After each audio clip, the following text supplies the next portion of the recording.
por población nosotros? Individuos Individuos del mismo género. ¿Ya? Individuos del mismo género. Nosotros podríamos hacer una población, digamos que este es un nicho geográfico. Un nicho geográfico. Y aproximadamente tenemos 80 individuos. Estos 80 individuos son del mismo género. Género y especie. ¿Ya?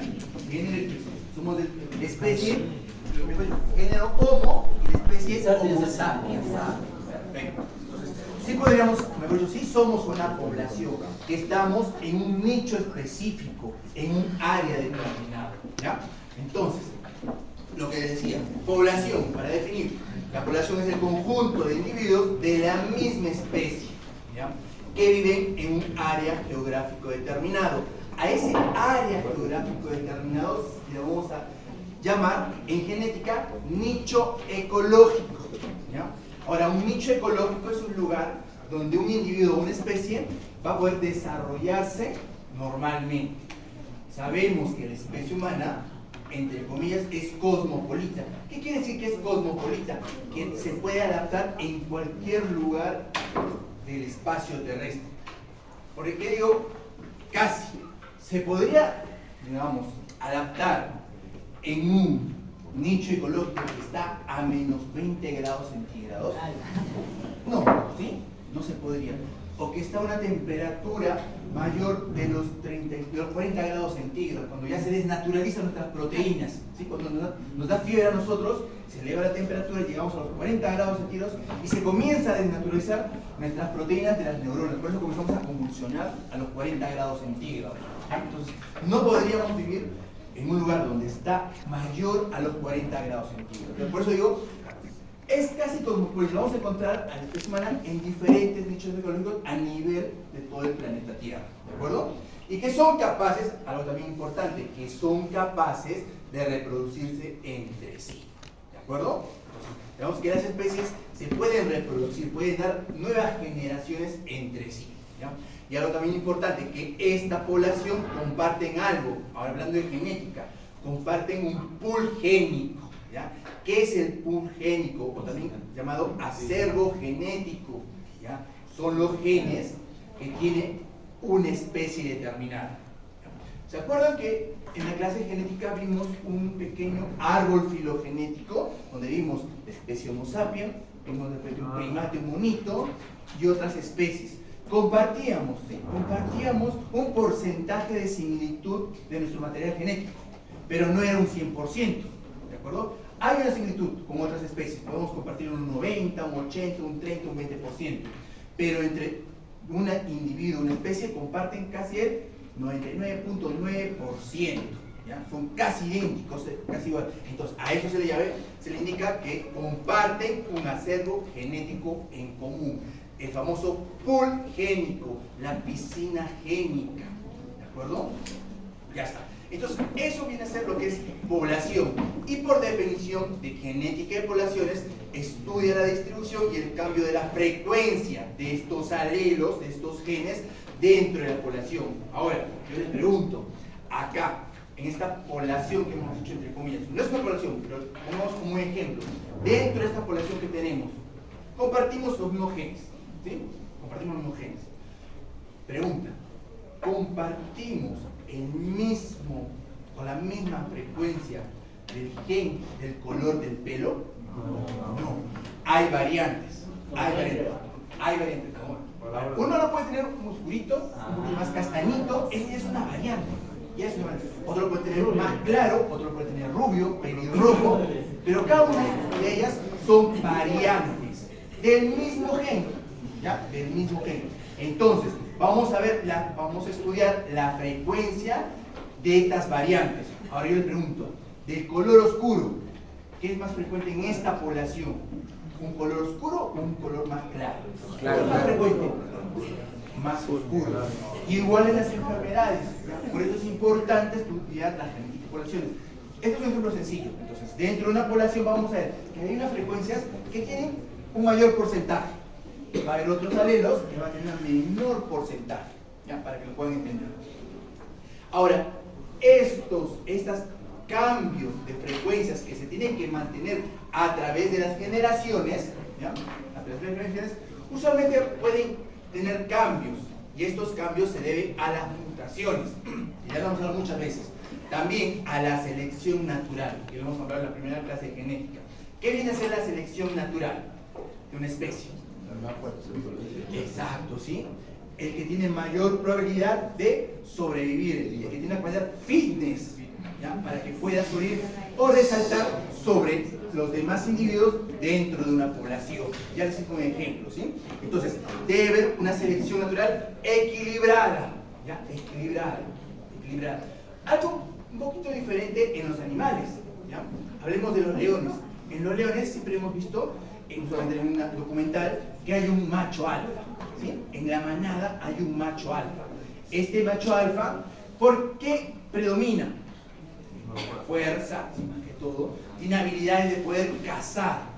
Entonces, él va a tener dentro de su manada varias hembras.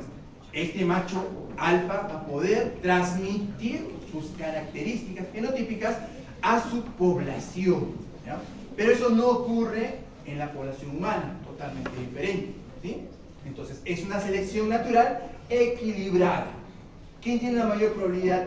Una persona que tiene síndrome de Down, transmitir sus genes, o una persona sana. Una persona sana. ¿Ya? Entonces vemos que la selección natural hay en la especie humana, porque uno dice, no hay selección natural en la especie humana. Sí hay selección, pero es mínima, está equilibrada. ¿De acuerdo? Ya está. Otro es la deriva genética. ¿Qué viene a ser la deriva genética? Dos componentes, ¿ya? Efecto fundador y el cuello de botella. ¿Qué viene a ser la deriva genética? Para explicarles. Es cuando un alelo aleatoriamente se puede fijar o desaparecer en la población, debido a dos factores: el factor cuello de botella, ¿ya? Y el efecto fundador. ¿De acuerdo? Deriva genética. Aleatoriamente un alelo se puede fijar en la población o puede desaparecer en la población, ¿ya? Es aleatorio, Ya está. Hemos hablado sobre mutación y flujo génico, la migración, ¿ya?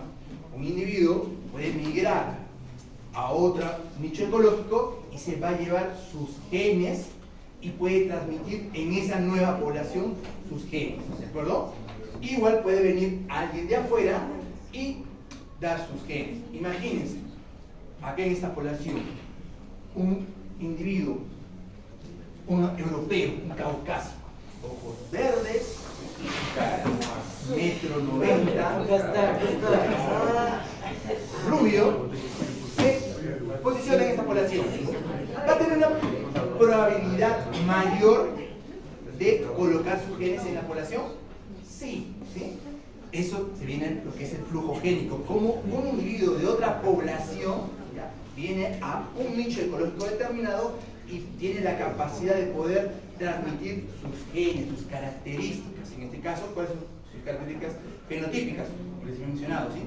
Sus ojos verdes de repente, su color de altura, su color de piel, su color de cabello, ¿de acuerdo? Flujo génico. Entonces, muy importante lo que es genética y población. Todo eso para que puedan entender. Entonces, hemos hablado sobre el pool génico. Es el conjunto de todos los genes que puede tener una población que comparte. ¿Ya? Pool génico, también acervo genético o piscina genética. ¿Ya? Son sinónimos. Ahora, acá vemos dos individuos, una especie Rattus norbergicus.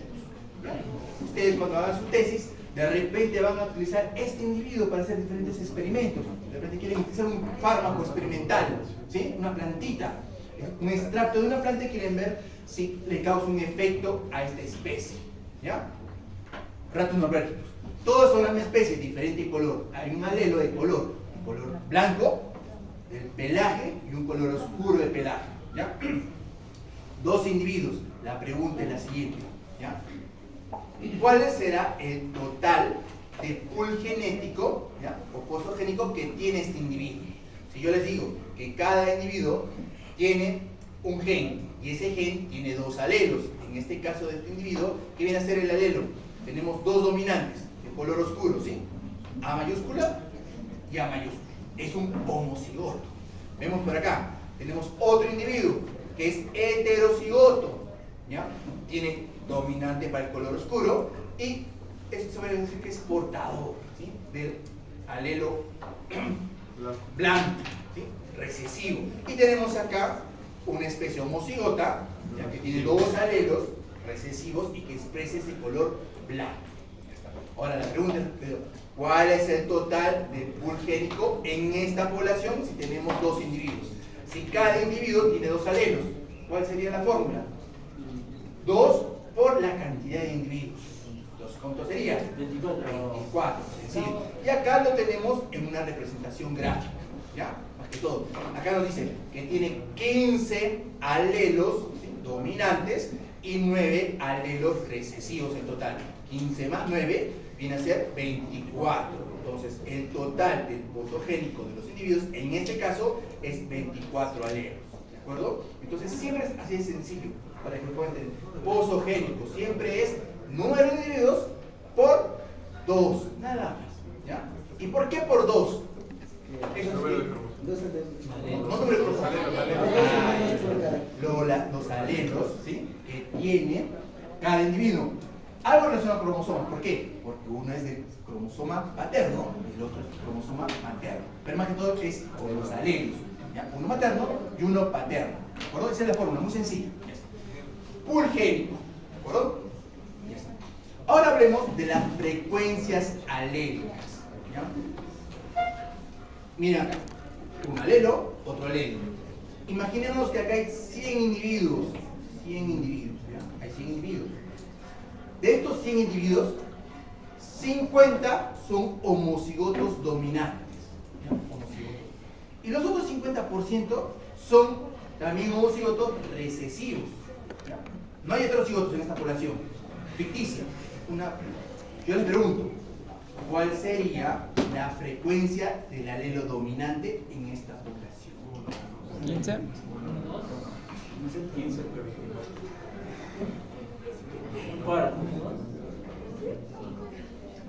0,5. ¿Ya? Un medio. Ah, ya no es un medio. 0,5. Entonces sería 0,5. Ahora, cuando hablemos de frecuencias, jóvenes, siempre vamos a hablar, ¿ya?, de números.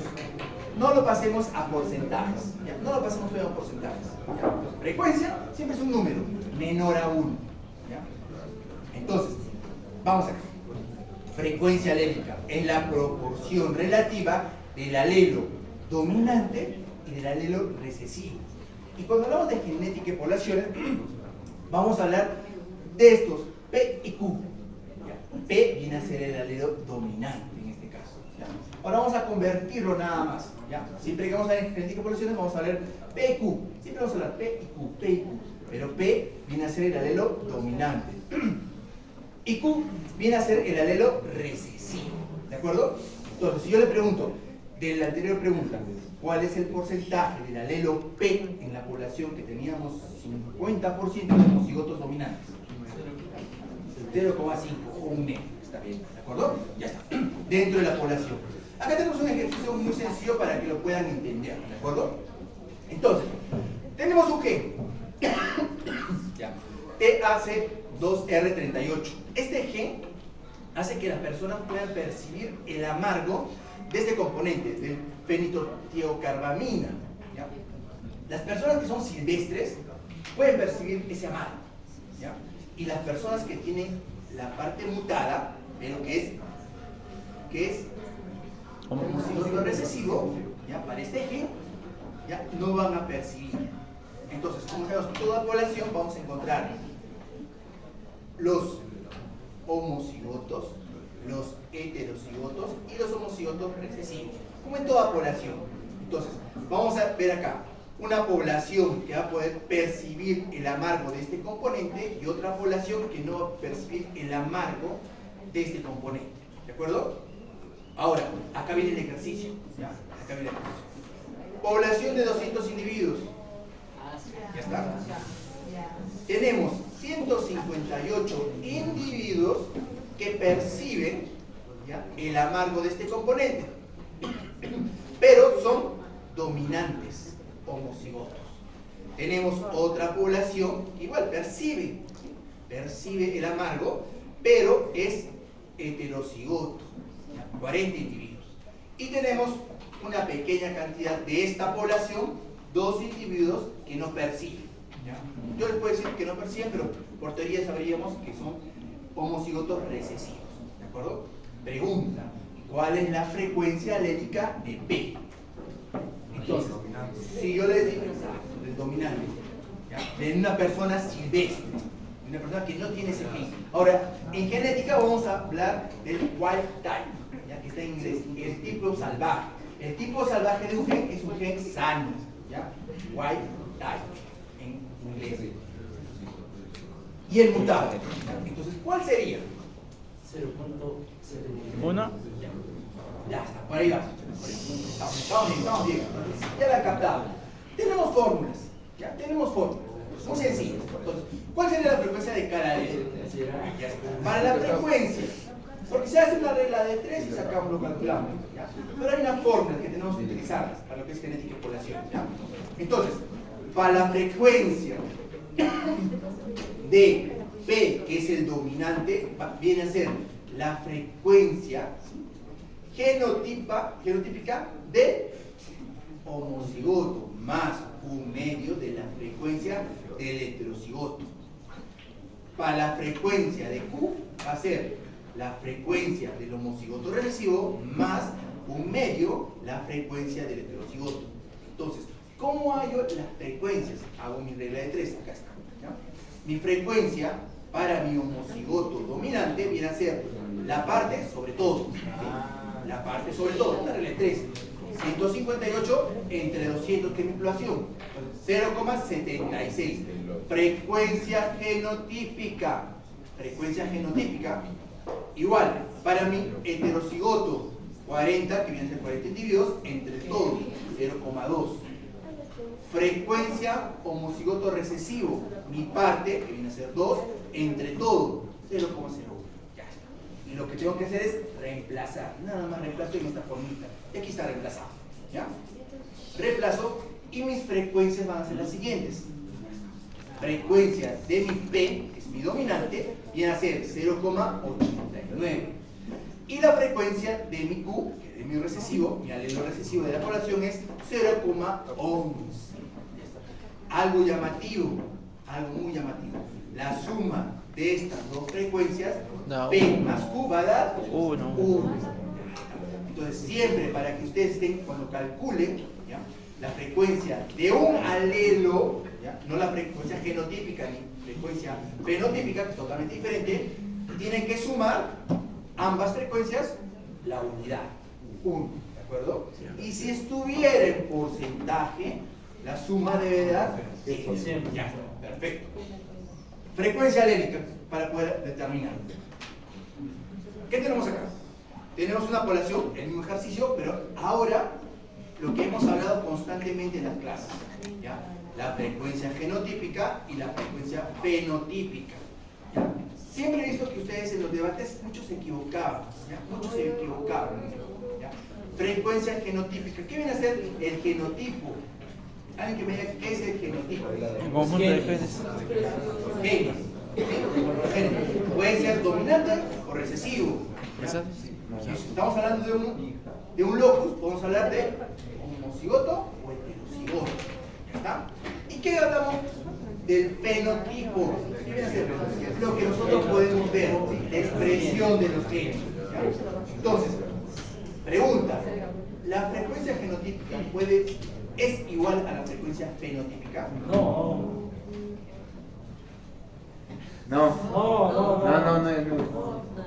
Quita, se pinta el cabello. Puede ser. En una población que solamente tenemos homocigotos. ¿Ya? Si hay heterocigotos, ahí ya cambia la situación. Ejemplo que tenemos acá. Miren acá. Acá tenemos, miren. ¿Cuántos fenotipos tenemos acá? 3. Dos. Dos fenotipos. ¿Cuántos genotipos tenemos? 3. Imagínense que no tengamos esto de acá, esto de acá. ¿Ya? Imagínense. Pregunta de nuevo. ¿Cuántos fenotipos tenemos? Dos. ¿Cuántos fenotipos tenemos? Dos. Entonces, en algunas ocasiones la frecuencia genética y la frecuencia fenotípica van a ser iguales cuando no hay heterocigotos en la población. Pero eso es imposible, ¿ya? Porque lo que más hay en una población son los heterocigotos, ¿de acuerdo? Perfecto.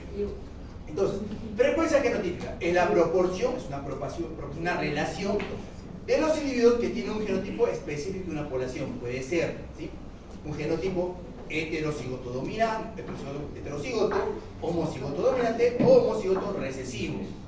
Frecuencia fenotípica es la proporción, la relación de los individuos que tienen un fenotipo específico dentro de una población. Ahora, estas frecuencias nos va a ayudar a determinar la frecuencia alélica, como lo hemos hecho anteriormente. ¿De acuerdo? Muy sencillo. Nada más. Bueno, nos dice calcular. ¿Cómo calcularíamos? Igual, la partecita sobre todo. Siempre recuérdense eso, la parte sobre todo. Para poder calcular la frecuencia genotípica sería la parte 158 entre 200, 40 entre 200 y 2 entre 200. Y la frecuencia fenotípica, ¿cómo lo determinaríamos? La suma de estos fenotipos entre el todo sería, ¿sí? Bueno, ya lo calculé, ya está calculado, pero sería la suma de 158 más 40, que vendría a ser ¿cuánto? 198 entre 200, ¿ya? Frecuencia fenotípica. Y el otro sería 2 entre 200, para poder determinar la frecuencia fenotípica de un individuo. ¿De acuerdo? Y acá lo tenemos. Y vemos que la suma va a dar 1, igual acá. La suma de todas las frecuencias fenotípicas va a dar 1. La suma de todas las frecuencias genotípicas también va a dar la unidad. ¿Ya? Perfecto. Hablemos de una ley. La ley del equilibrio de Hardy-Weinberg. ¿Ya? Es un modelo matemático, ¿ya?, que nos establece las frecuencias alélicas dentro de una población que tienden a permanecer constante, ¿ya?, constante en una población. Pero nos indica algo muy importante, que no debe haber algunos factores. ¿Qué factores no debe haber en una población para que no haya un desequilibrio de esta ecuación de Hardy-Weinberg?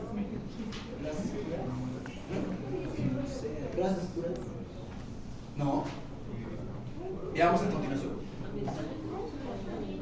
¿Cuáles son las condiciones para poder mantener el equilibrio de Hardy-Weinberg? Miren acá, no debe haber selección natural, ¿ya? Para poder mantener, ¿ya? Si lo quiero romper este equilibrio, debe haber selección natural, ¿ya? Pero esto es para poder mantener la función. Entonces, no debe haber selección natural dentro de mi población, ¿ya? El apareamiento debe ser aleatorio, a eso se le llama panmixia, ¿ya? Panmixia, un apareamiento aleatorio en la población, ¿de acuerdo? Panmixia. Ausencia de mutaciones dentro de la población, ¿ya? No debe haber mutaciones. Ahora, dentro de una población, ¿hay mutaciones? Sí, hay mutaciones. Constantemente nosotros sufrimos daño a nuestro material genético por diferentes factores ambientales, ¿ya? Hasta el mismo oxígeno que nosotros respiramos produce ROS, ¿sí?, agentes de oxígeno, que va a dañar nuestro material genético. Entonces, constantemente nuestro material genético está siendo dañado y hay constantemente mutaciones. Pero ¿a qué se refiere esta ausencia de mutaciones? Mutaciones deleterias. ¿Qué es una mutación deleteria? Una mutación letal para el individuo, ¿ya? Mutaciones deleterias, a eso se refiere, ¿de acuerdo? No debe haber un flujo de genes en la población. Migración, ¿ya?, ida y vuelta. Inmigración e emigración, ¿de acuerdo? No debe haber dentro de la población para que se pueda mantener la condición de Hardy-Weinberg. La población debe ser grande. ¿Por qué una población debe ser grande? Ya está. Una mayor variabilidad Para evitar los se cumpliría autosómicos. el apareamiento al azar. ¿Por qué? Imagínense, como les dije al inicio, esta es una población pequeña. Entonces su compañero fácilmente va a conocer a su compañera que está atrás. Y pueden comenzar una relación fácilmente. La población es pequeña, es muy pequeña, pero si la población fuera muy grande, la probabilidad de que su compañero conozca a su compañera va a ser menor. Por eso la importancia de que la población sea muy grande. Más reducido, va a haber mayor probabilidad de que compartan genes entre ellos. ¿De acuerdo? Esa es la importancia, que la población debe ser muy grande. ¿De acuerdo? Ahí está. Condiciones para poder mantener el equilibrio de Hardy-Webber. Pregunta exacta. ¿Ya? Condiciones para poder mantener el equilibrio de Hardy-Webber. Muy sencillo. Para lo que es genes y poblaciones tenemos que entender frecuencia alérica y equilibrio de Hardy-Webber. No les pido más. ¿Ya? Para el próximo semestre o cuando ustedes sean médicos, tienen que saber qué es una frecuencia alérica, qué es una frecuencia fenotípica, qué es una frecuencia genotípica y el equilibrio de Hardy-Webber. Y cuáles son las condiciones para mantenerlo. Después, los cálculos no es necesario, pero esto se tienen que saber. ¿Y cuál es la ecuación de Hardy-Webber? ¿Se acuerdan? Es un binomio. Ya lo tenemos acá. Este es el binomio. No es un binomio, señores. Es un binomio.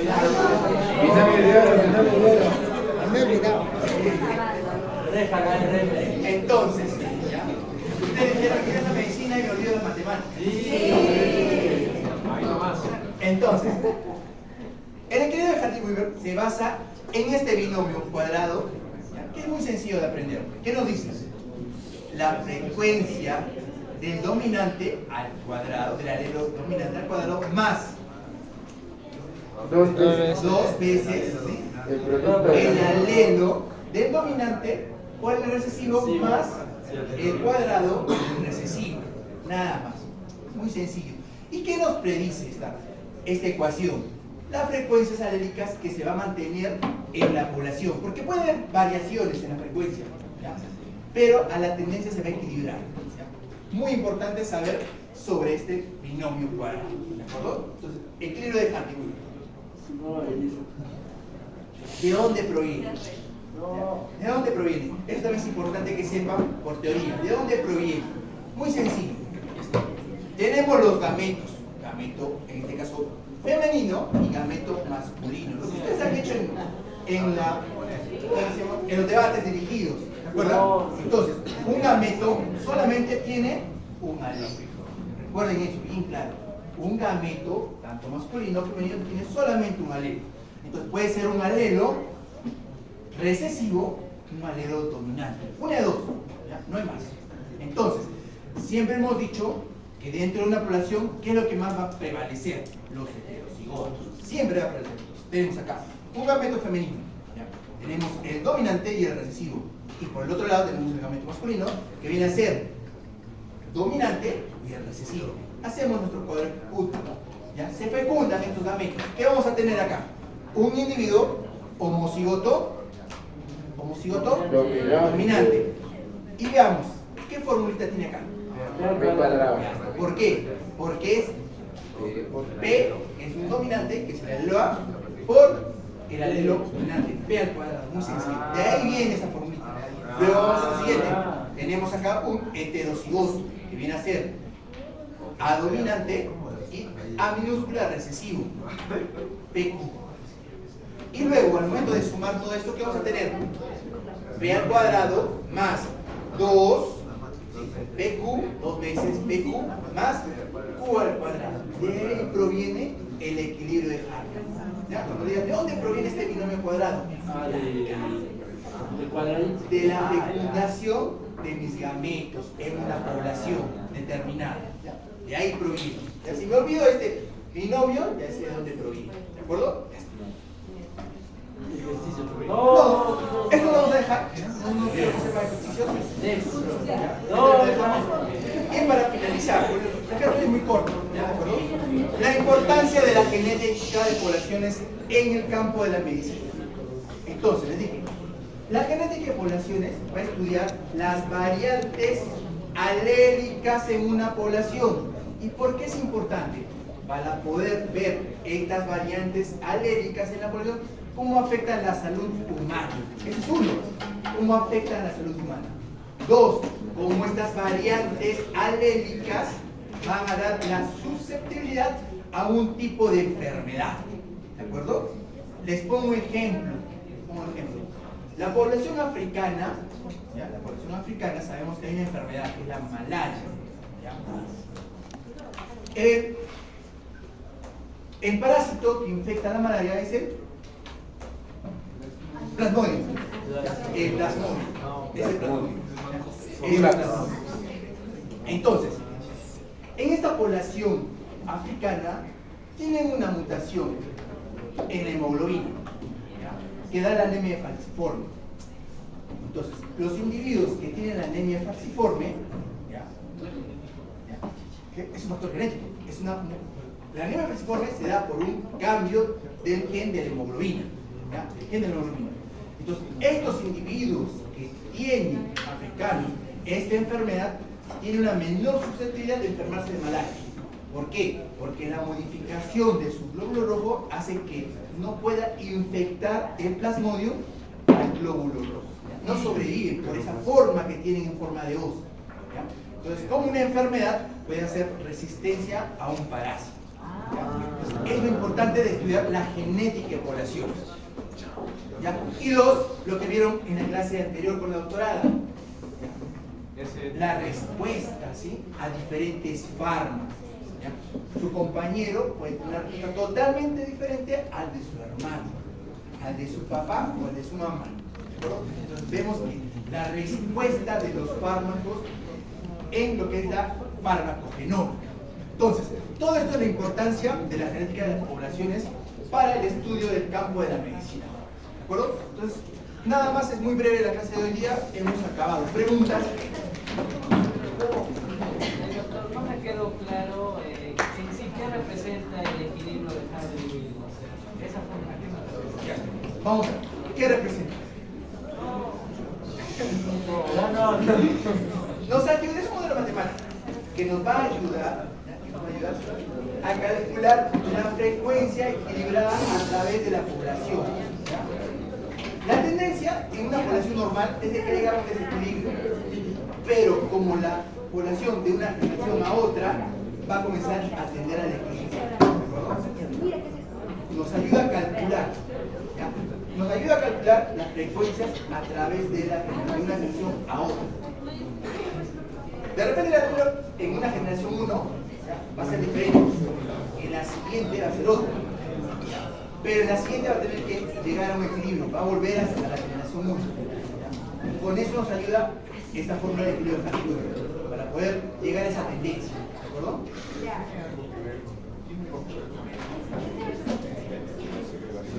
Importante, sí. Para lo que es genética de poblaciones, ¿ya? Para que se tiene que basar en las leyes de Mendel. ¿Ya? Tiene que basarse en las leyes de Mendel. Por eso les digo, no todos nuestros genes cumplen las leyes de Mendel. ¿Ya? Por eso siempre en una población va a haber un desequilibrio, siempre hay un desequilibrio, pero luego tiende al equilibrio. ¿Ya? Tiende al equilibrio. Bueno, eso es todo, jóvenes. Bravo.